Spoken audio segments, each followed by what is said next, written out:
This is a reading of my piece, Art Has Its Day in L.A.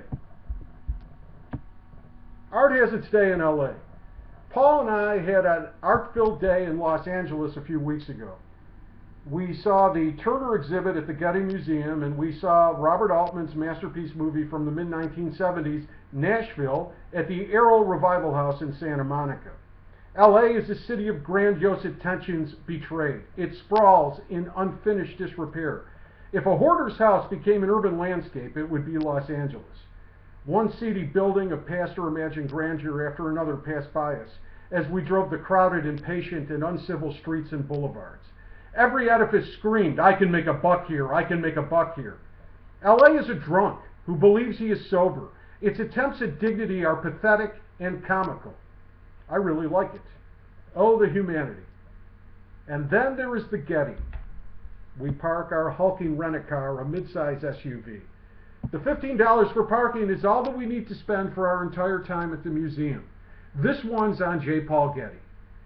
The Getty is located on a hilltop. Visitors take a monorail from a valley to the pavilions. The hill is meticulously landscaped. The rail cars are spotless. The large crowd in our car is calm with happy and quiet anticipation. Evolved life reigns. Undenied animal natures gratefully subordinate themselves to the gods within.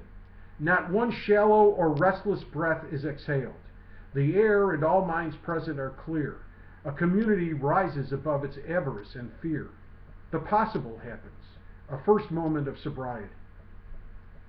Art need not be an escape, the cathedral that you are tossed to from the gritty sandstorm battle of what is called living.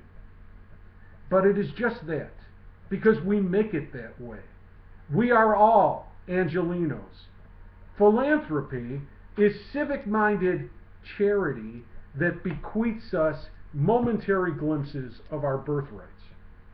Our moments of peace are gifts to us from the men like J. Paul Getty, who fouled our air in the first place with our complicity. We have turned essential life into a beggar.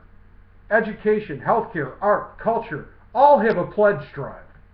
The idea is that market forces will create wealth and men of profit will build all the infrastructure we need to sustain it.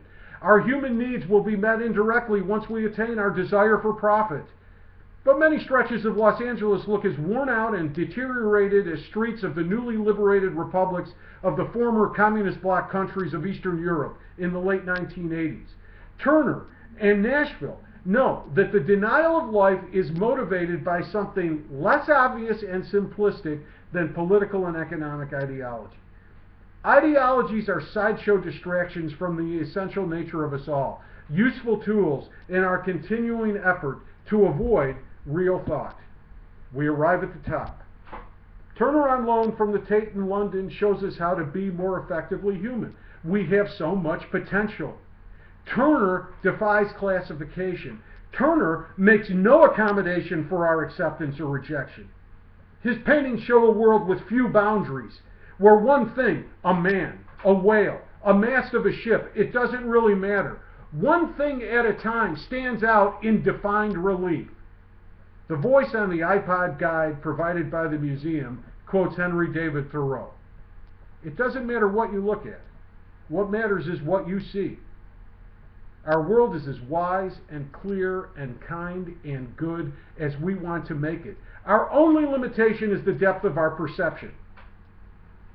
Nashville, a satire created in the 1970s, is timeless, with a message for any place and moment: depth, perception. The film's central comment, authoritarianism is chaotic, ironically. The despotic promise of order from political leaders brings disorder. The narcissism of self-involvement is exploited by those who crave power. In Nashville, the movie, almost no character listens. Almost every character talks a lot, most often when other characters are talking. Almost everyone is either on stage looking to be pleased by the audience's approval, or in the audience looking to be pleased by the performer's flattery. The mass cruelly hurts itself in the ignorant pursuit of a non-existent power, while the cunning manipulates it from a detached vantage point and dictates all of the action. The mass is unaware of its lack of freedom until after a trauma near the end of the movie. And after that trauma, the mass chooses the comfort of a life of denial of reality and a surrender of freedom and even self-interest to maintain a delusion of non-existent pleasure and a good time. Nashville is Los Angeles, is Chicago, is America, is us. The Getty shows us what real life could be attached to the lie that it can only come to us as a gift from the cunning, detached voice of real superior power in Nashville. Turner shows us what freedom looks like for ourselves as individuals and by extension our communities. He looks where he pleases and he really sees, as does Robert Altman and company in Nashville. Art is mysticism plus craft. What do you see and what do you make of it?